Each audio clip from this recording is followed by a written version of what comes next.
महाराष्ट्राचे उपमुख्यमंत्री आदरणीय अजितदादा पवार यांचं विमान अपघातातून दुःखद निधन झालं.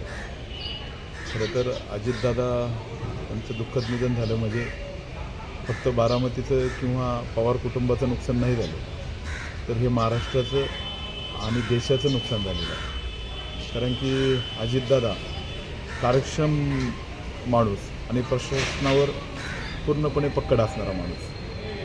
अगदी बारामती असेल, पिंपरी चिंचवड नगरपालिका असेल आणि महाराष्ट्र फार सांध्यापासून तर बांध्यापर्यंत अजितदादांनी सक्षमपणे अगदी सकाळी लवकर पहाटे उठून टायमाला पक्के असणारे अजितदादा.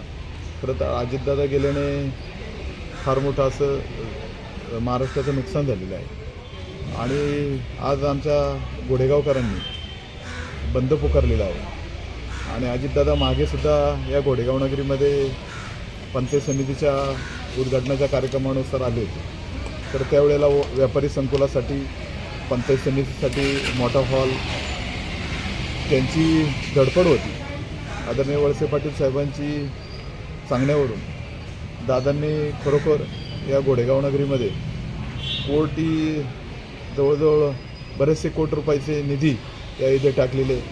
मग तहसील कचेरी असेल, कोर्ट असेल, आत्ता नव्याने आपलं ग्रामीण रुग्णालय झाले, त्याचं अजून तर कामच चालू आहे. पण त्यासाठी भरीव अशी कोट्याचा निधी टाकला.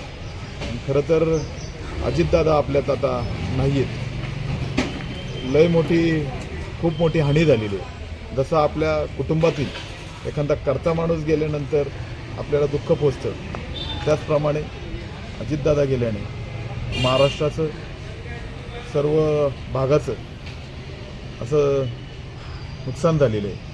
अजितदादा गेल्याने मी घोडेगाव ग्रामस्थांच्या वतीने, आंबेगाव तालुक्याच्या वतीने मी दादांना भावपूर्ण श्रद्धांजली अर्पण करतो आणि थांबतो.